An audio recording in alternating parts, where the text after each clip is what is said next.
High বন্ধুরা, আমার রান্নাঘরে আমি আবার চলে এসেছি।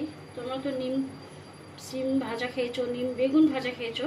আজ আমি করবো ঢ্যাঁড়স দিয়ে নিম পাতা ভাজা, ঢ্যাঁড়স ভাজা। কড়াতে তেল দিয়ে দিয়েছি, তেল গরম হয়ে গেছে। এবার আমি ঢ্যাঁড়সগুলো দিয়ে দেবো।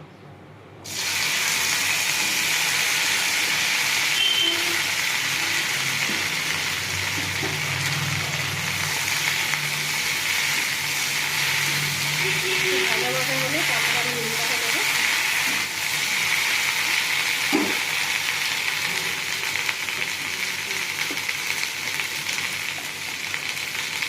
একটু হলুদ দিয়ে দিই,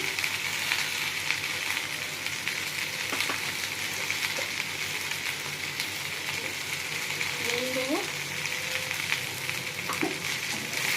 ভালো করে নেড়ে নেবো।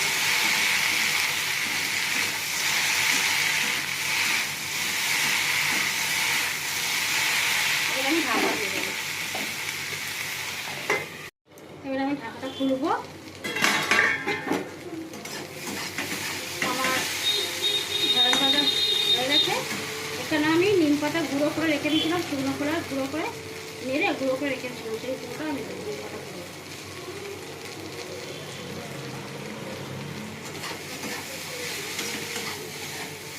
আর একটুখানি বলে তারপরে আমি নামাবো।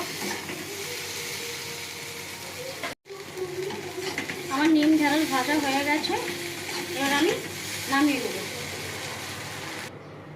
নিম ঢ্যাঁড়স ভাজা রেডি।